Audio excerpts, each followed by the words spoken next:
Bonjour, merci infiniment Jean-François Copé d'être avec nous. C'est un plaisir de vous recevoir. Vous avez été évidemment un homme politique de premier plan en France. Vous avez été candidat aux primaires, vous avez dirigé le plus grand parti politique d'opposition. Vous êtes le maire de Meaux et vous publiez L'intelligence artificielle va-t-elle aussi tuer la démocratie? C'est un ouvrage dont tout le monde parle, que vous publiez avec Laurent Alexandre, spécialiste de la question. Vous dites au fond, la démocratie est menacée de mort par ce qu'on appelle l'intelligence artificielle et c'est presque trop tard déjà. Écoutez, en tout cas, ce qui est sûr, c'est que c'est trop tard, sauf si on s'y met.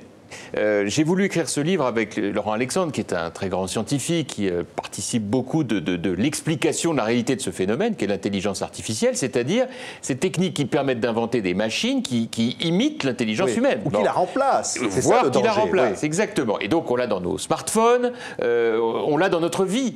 Et puis pendant ce temps-là, vous avez des hommes politiques et des femmes politiques qui parlent d'autre chose, qui n'en parlent pas. Comme Emmanuel Macron qui n'en parle pas dans sa lettre aux Français dans le grand débat, par exemple. C'est vrai d'Emmanuel Macron qui n'en parle pas dans sa lettre aux Français. Enfin, c'est vrai des hommes politiques et des femmes politiques en général. On parle d'autre chose. Et alors que l'intelligence artificielle, c'est une invention aussi importante que le fut en d'autres temps le feu, la vapeur, l'électricité ou même la machine à imprimer. Donc en réalité, on est dans une situation qui est extrêmement importante, avec une invention qui apporte le meilleur dans le domaine de la médecine, dans le domaine de absolument. Dans le domaine de la médecine, on aide aujourd'hui, par exemple, ceux qui ont un handicap, ceux qui sont malentendants ou malvoyants, grâce à l'intelligence artificielle, vont pouvoir avoir un confort de vie formidable. Et puis de l'autre, vous avez le pire. C'est-à-dire le pire, c'est quoi? C'est les fake news, c'est les manipulations, c'est les ravages, effectivement, auxquels peuvent conduire certaines utilisations de réseaux sociaux, les fausses nouvelles, ce qu'on appelle effectivement les fake news, du mot anglais, mais c'est aussi l'écrasement d'un continent comme l'Europe, aujourd'hui, par les États-Unis d'un côté, avec les fameux GAFAM, vous avez Google, Amazon, etc., et les Chinois. Et au milieu, nous, les Européens, qui regardons le ciel en disant « Ah, comment on va faire ?» Et on parle d'autre chose. Alors, moi, je crois qu'il est capital que, et c'est tout la thèse de ce livre, c'est pour ça que je souhaite que les gens puissent participer à ce débat, réfléchir à travers ce que nous faisons, nous, avec Laurent Alexandre, qui est d'interpeller, de dire, mais attendez... Vous êtes un lanceur d'alerte, exactement, c'est vraiment le mot. C'est le mot de lanceur d'alerte, en disant, attention, si on fait rien, on va être dévoré. Alors qu'à l'inverse, si on se bouge, si on fait de l'Europe un projet autour de l'intelligence artificielle dans le domaine de la défense, de la sécurité, de la technologie, et aussi de l'usage au quotidien, car contrairement à ce qu'on pense, c'est pas uniquement pour les experts. Tout le monde peut participer, tout le monde peut avoir un métier dans l'intelligence artificielle à condition que l'on fasse des formations, que l'on réfléchisse à l'évolution professionnelle. Il y a beaucoup de choses qui peuvent être faites, mais encore une fois, à condition de s'y mettre. Oui, mais à côté, vous avez, alors on voit le mouvement des Gilets jaunes en France, vous avez toute une part de la population qui a le sentiment d'être complètement à l'extérieur de ce mouvement mondial, qui ne trouve pas sa place et qui finalement se dit, il faut casser ce système. Vous avez totalement raison. Et c'est pour ça que le lien avec les Gilets jaunes, en fait, il est permanent. Parce que je ne parle pas des extrémistes d'extrême gauche et d'extrême droite qui en réalité ont mis des gilets jaunes, mais qui ne sont pas dans l'essence même du mouvement de dizaines, de centaines de milliers de Françaises et de Français qui disent « mais attendez, on n'en peut plus, ça marche pas, comment on va faire ?» Et le message par rapport effectivement à Internet, à l'intelligence artificielle, c'est de dire « mais est-ce que je vais comprendre ? Est-ce que je vais pouvoir en profiter ?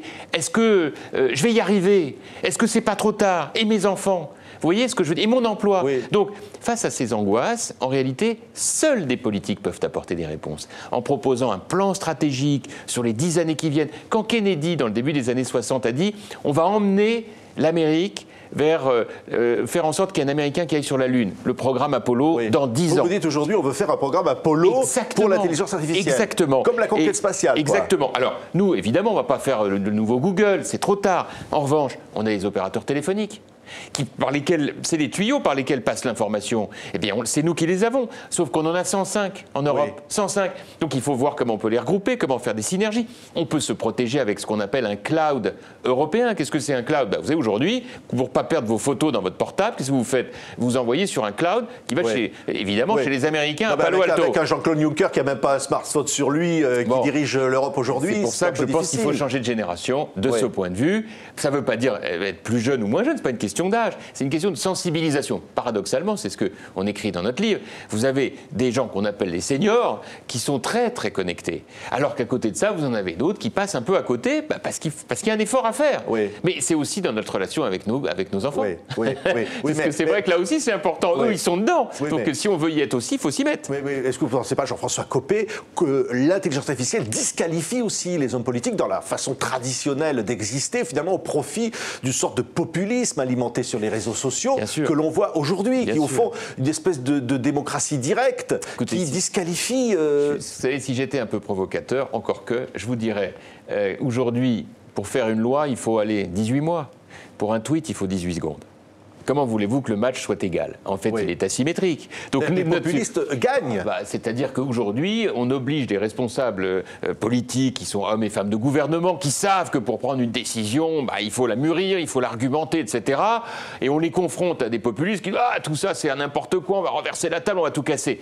Il n'y a pas de match. On le sait très bien, surtout dans les périodes de doute, d'interrogation, de crise pour les gens. Donc je crois que si on veut essayer de remettre, un peu d'apaisement, eh bien, il faut un grand projet dans lequel tout le monde peut se retrouver. Et ce grand projet, c'est de mon point de vue de dire aux citoyens d'Europe, évidemment aux Français, de leur dire on a les ingénieurs, on a les scientifiques, on a les inventeurs, on va les payer mieux, on va mieux les considérer pour qu'ils ne soient pas aspirés par les mécaniques américaines, et on va faire un grand projet européen dans lequel chacun, quel qu'il soit, quel que soit son niveau de qualification, de compétence, trouvera petit à petit sa place. Par exemple, Jean-François Copé, la montée de l'antisémitisme, 74% d'actes antisémites en plus en France, le visage de Simone Veil avec une croix gammée, des épiceries barrées de la mention juif, c'est aussi une conséquence de ce phénomène que l'on ne veut pas maîtriser? Alors, ce qui est vrai, c'est que, comme toujours, lorsqu'il y a un mal-être dans une société, on cherche des boucs émissaires. C'est vieux comme le monde.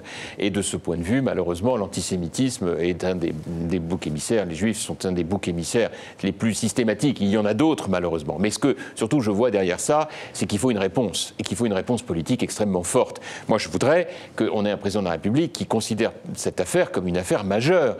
Qu'il aille à la télévision, il va beaucoup à la télévision pour parler de beaucoup de choses, pour dire qu'il ne le tolérera pas et qu'il fasse ce que Jacques Chirac, j'étais à l'époque membre de son gouvernement, avait fait dans les années 2002-2003 quand on avait constaté ce type de résurgence de l'antisémitisme, de constituer un comité interministériel qui était présidé par le Premier ministre. Il y avait à la fois du répressif, instruction au parquet, instruction dans les commissariats, et de l'autre, toute une dimension pédagogique pour dire on ne peut pas accepter cela.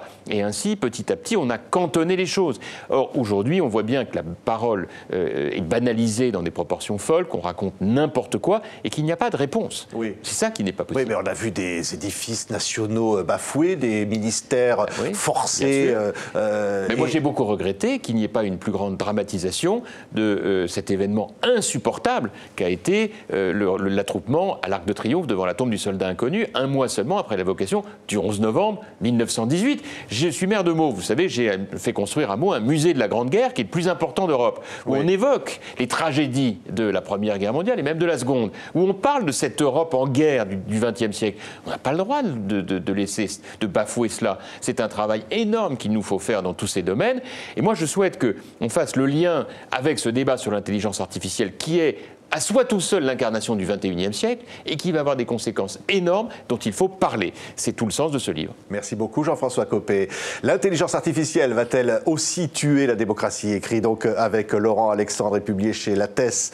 Coup de sang d'ailleurs c'est le titre de cette collection. C'est un coup de sang que vous poussez là? Absolument, un cri d'alarme. Un cri d'alarme. C'est indispensable que chacun en ait conscience. Merci Jean-François Copé d'avoir été avec nous. Merci.